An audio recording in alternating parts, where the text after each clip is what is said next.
The ruh is its own kind of intellect. The brain is its own kind of intellect. And we understand that because we all have a brain and we've been using it in school or been forced to use it. So we use it all the time. And business people have to use it, doctors have to use it, lawyers have to use it. Everybody has to use their brain all the time to do these things, right? And in life you have to analyze, problem identify, find solutions. But the ruh has a different kind of intellect. We'll call it a spiritual intellect. The Quran describes the ruh's intellect as the heart. The term in the Quran for the spiritual intellect is what? The heart. So when people don't use their spiritual intellect, Allah says, لَهُمْ قُلُوبٌ لَا يَفْقَهُونَ بِهَا. They have hearts they don't understand with them. Listen to this. They have hearts they don't understand with them. And someone who doesn't understand the difference between alam al-amr and alam al-khalq comes to me and says, Ustad, how come it says the heart thinks?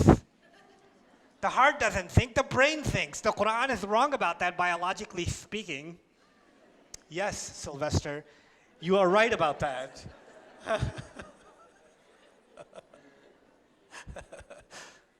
The reason for that is the Quran is not talking about the physical heart.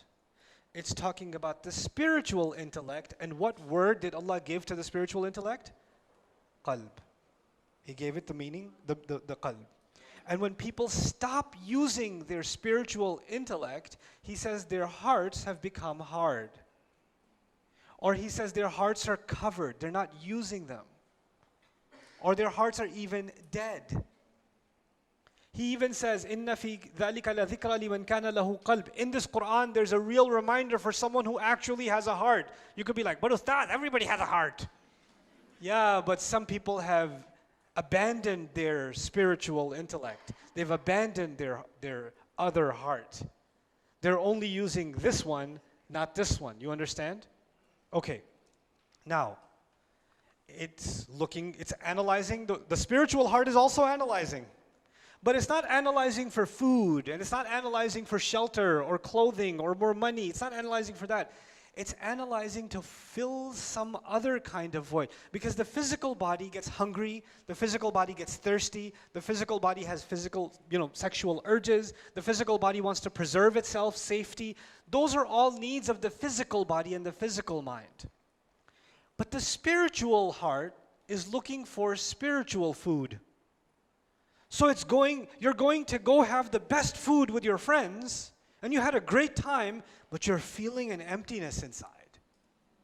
And that's because your spiritual intellect is analyzing and saying, I didn't find what I was looking for. And then I'm going to go somewhere else and find it. And then I'm going to try to find it somewhere else and find it somewhere else. You guys should look up Abdullah Rothman if you don't know who that is. Abdullah Rothman, R-O-T-H-M-A-N. One of the most amazing human beings on this planet, by the way. So his story, listen to his story. I'll tell you a brief synopsis of his story. He comes from a family of, great psychologists and pioneers in psychology. And he became interested in the question of what is the soul. He just became interested in that question. What is it? And he's a white guy. And he doesn't come from a religious background at all. And he wants to understand the soul. So he says, okay, I'm going to look at psychology last.